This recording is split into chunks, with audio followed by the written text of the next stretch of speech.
우크라이나군은 가까운 장래에 리시찬스크와 루안스크주에서 철수하는 것을 포함한 전투 철수를 실시할 것으로 보이며, 이는 아마도 러시아의 공세를 조기에 절정에 이르게 하는 것을 목표로 할 것으로 보입니다.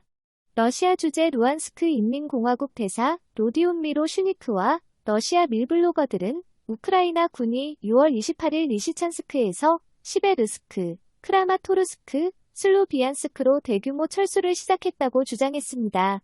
ISW가 미로슈니크의 철군 주장을 독립적으로 확인할 수는 없지만, 우크라이나군은 세베로도네츠크에서 시작된 철군을 시베르스크, 크라마토르스크, 슬로비안스크 주변의 우크라이나 요새로 계속할 수도 있습니다. 경고하지만 제한된 우크라이나 군의 세베로도네츠크 방어는 러시아의 사상자를 제한하기 위한 새로운 러시아군의 전술에도 불구하고 러시아인들에게 많은 대가를 지불하게 했습니다. 우크라이나는 러시아의 공격이 최고조에 달하거나 우크라이나 군이 요새화된 도시와 마을들로 점철된 직선 도로를 따라 형성되어 있는 더 방어적인 진지들에 도달할 때까지 이러한 접근을 계속할 수 있었습니다. 현재 작전의 다음 단계의 속도와 결과는 부분적으로 세베로도네츠크 전투에 참가한 병력으로부터 전투력을 회복하는 러시아의 능력에 달려있을 수 있습니다. 세베로도네츠크에 남아있는 러시아군은 세베로도네츠크에서 시베르스키 도네츠 강을 건너 리시찬스크로 들어가야 합니다. 러시아군이 도시 근처의 강을 가로지르는 3개의 주요 다리들을 파괴했기 때문에 이 움직임은 시간이 좀 걸릴 수 있습니다. 미로슈니크는 러시아군이 이미 크레민나에서 시베르스키 도네츠 강을 건넜고 북쪽에서 리시찬스크를 더 공격하기 위한 교두보를 구축하고 있다고 주장했습니다. 만약 그것이 사실이고 러시아군이 리시찬스크의 북쪽과 남서쪽에서 우크라이나 군을 밀어냄으로써 가마솥을 완성하겠다고 위협한다면 우크라이나 군도 리시찬스크를 버리고 더 방어적인 위치로 철수할 것입니다. 세베로도네츠크에서 지속적인 공격 작전을 펼치고 있는 러시아군도 북부 또는 북동부 리시찬스크 공격에 참가하기 전에 전투 능력을 회복하는 데 시간이 걸릴 것입니다.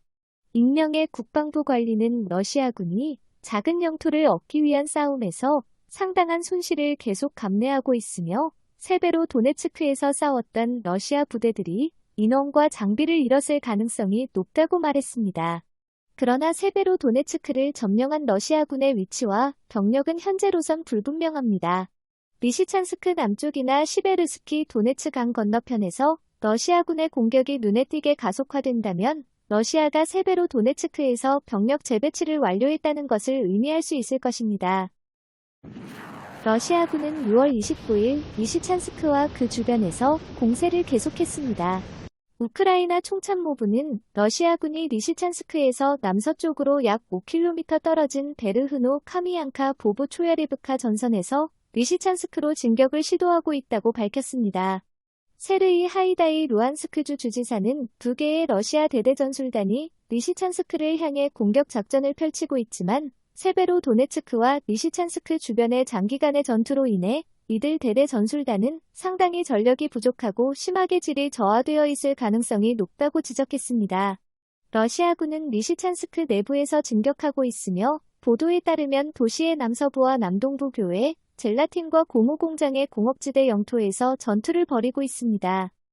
러시아 텔레그램 채널인 리바르는 러시아군이 리시찬스크 북서쪽에서 시베르스키 도네츠 강을 건너 프리빌야의 교두보를 설치했다고 주장했습니다.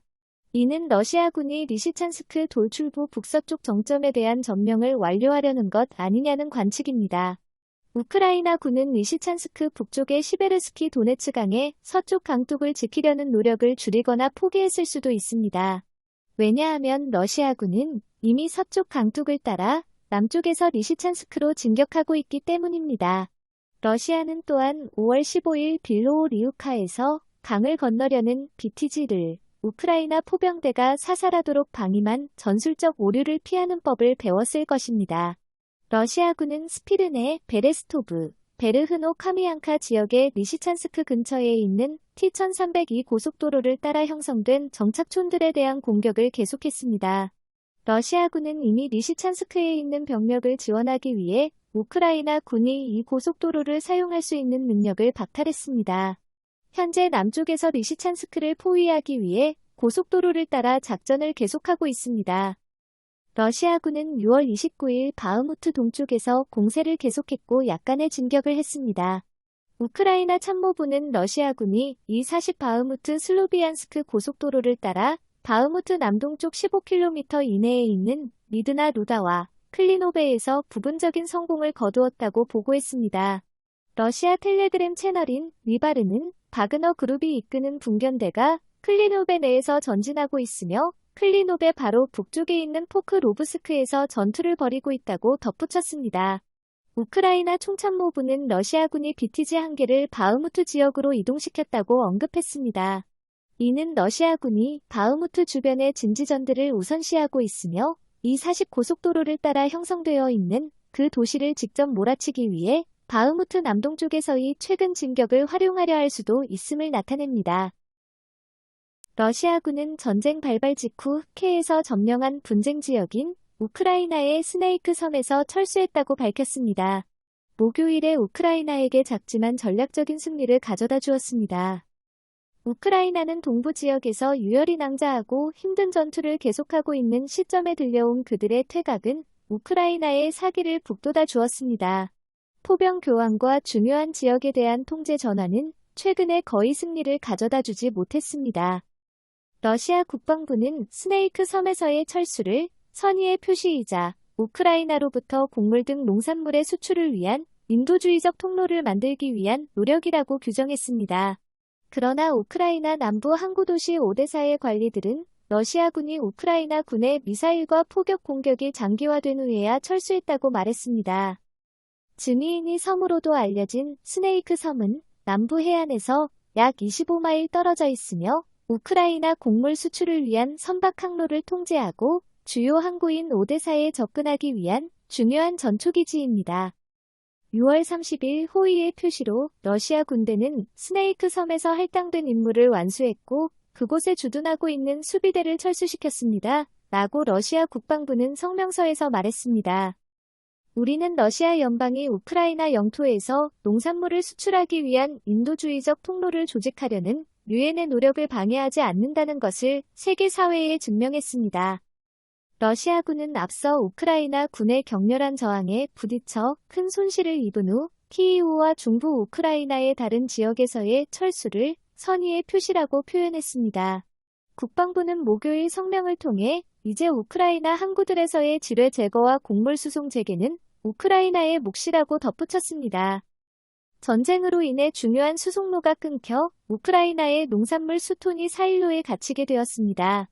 서방 지도자들은 모스크바가 식량 공급의 차질을 빚고 세계 기아에 기여함으로써 식량 부족 국가들을 인질로 잡고 있다고 비난했습니다.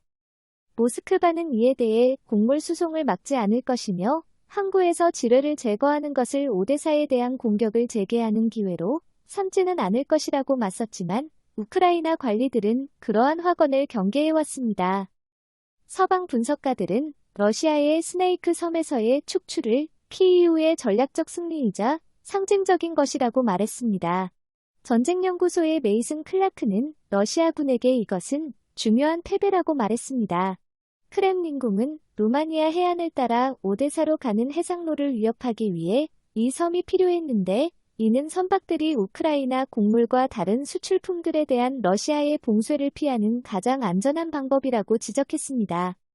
하지만 버지니아에 기반을 둔 싱크탱크인 해군 분석센터의 선임 분석가인 제프리 에드먼즈는 스네이크 섬을 잃는 것이 러시아의 능력을 약간 이 방정식에서 제거했지만 러시아 해군은 여전히 군함들과 잠수함들로 무역을 위협할 수 있다고 말했습니다.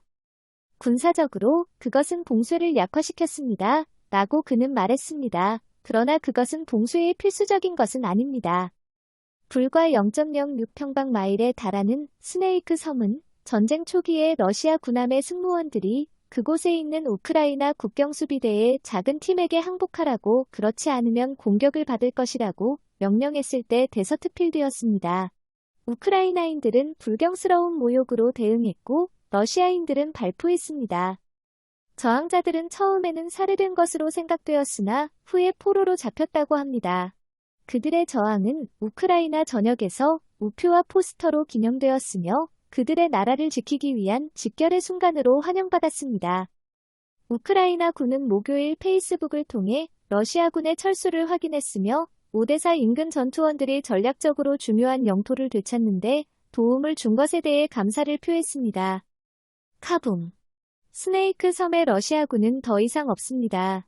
우리 군대는 훌륭한 일을 했습니다. 라고 볼로디미르 젤렌스키, 우크라이나 대통령 집무실 책임자인 안드리 예르막이 트위터를 통해 말했습니다.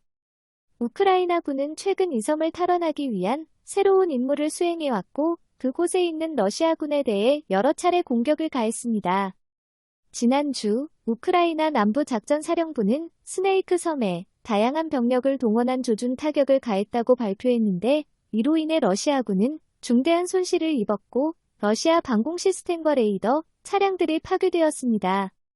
러시아의 철수 발표는 러시아가 12대가 넘는 무인기와 21기에 날아 들어오는 미사일을 파괴함으로써 우크라이나의 공격을 격투했다고 자랑한 지 불과 며칠 만에 나왔습니다.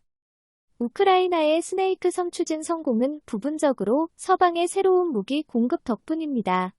영국 정보당국은 기증받은 아픈 대한미사일을 이용해 우크라이나가 스네이크 섬에 러시아 무기와 인원을 실어 나르던 러시아 해군 예인선 스파 사텔 바실리 베으호를 침몰시켰다고 평가했습니다. 친러시아 전쟁 기자와 블로거들은 또한 러시아군의 철수 이유 중 하나로 우크라이나의 전투력 강화를 오데사에 주둔하고 있는 프랑스 포병체계 시저와 연계시켰습니다. 그리고 우크라이나와 서방 동맹국들의 승리를 예고했습니다. 시저는 사거리가 약 26마일입니다. 프랑스의 자주포 시저와 전술 미사일, 토치카유가 오데사 지역으로 옮겨진 후 오데사 지역에서 포격 밀도가 다양해졌다고 목요일 라이바르로 알려진 인기 텔레그램 블로거가 썼습니다. 친크렘린 성향의 언론에서는 러시아의 이 같은 철수는 모스크바에 좌절감을 주는 동시에 러시아 군인들의 생명을 구하기 위해 필요한 움직임으로 묘사되고 있습니다. 러시아군이 1일 현지 시각 우크라이나 남부 항구 도시 오데사에 미사일 공습을 가했습니다. 미사일은 흑해 상공의 러시아 전투기에서 발사된 것으로 전해졌습니다. 우크라이나 당국은 러시아군이 항구 도시 오데사 인근 해안가 마을 주택가에 미사일 공격을 가해 11살 소년과 어머니, 축구 코치 등 최소 21명이 숨졌다고 밝혔습니다. 로이터 등 외신에 따르면 우크라이나 정부는 이날 러시아군이 오전 1시쯤 오데사항에서 서남쪽으로 약 50km 떨어진 세르히우카 마을의 9층짜리 아파트와 리조트 건물에 KH-22 미사일 3발을 발사했다며 폭격당한 건물에는 민간인 152명이 살고 있었으며 현재 구조된 인원은 40여 명이라고 밝혔습니다. 오데사 지방정부 관계자는 현지 TV에 출연해 미사일 폭격을 받은 곳에서 현재 구조 작업이 이뤄지고 있으나 건물 일부가 무너져 사람들이 잔해에 깔려 있다고 말했습니다. 흑해에 접한 항구 도시인 오데사는 우크라이나 최대 물류 거점이자 전략적 요충지 중 한 곳으로 꼽힙니다. 오데사에서는 지난 4월 23일에도 러시아의 순항미사일이 주택가 등지에 떨어져 생후 3개월 된 영아를 포함한 수십 명의 사상자가 나온 바 있습니다. 러시아군은 5월 9일에는 극초음속 미사일을 동원해 오데사의 호텔 2곳과 쇼핑몰을 폭격하기도 했습니다. 우크라이나 군 남부사령부는 러시아가 쏜 미사일의 재원은 KH-22 공대지대함 미사일이었으며 흑해 상공을 날던 Tu-22 전략폭격기에서 발사됐다고 발표했습니다. 미국 CNN 방송은 이 미사일이 지난 27일 러시아군이 우크라이나 중부 크레멘추크의 대형 상가를 타격해 최소 18명의 사망자를 낸 무기와 같은 종류라고 보도했습니다. 이날 러시아의 공격은 우크라이나 군이 흑해 전략적 요충지인 지미니섬 탈환을 발표한 지 하루 만에 이뤄졌습니다. 그렇기 때문에 러시아의 이번 오데사 공격을 러시아군의 지미니섬 철수에 대한 분풀이로 해석을 할 수 있습니다.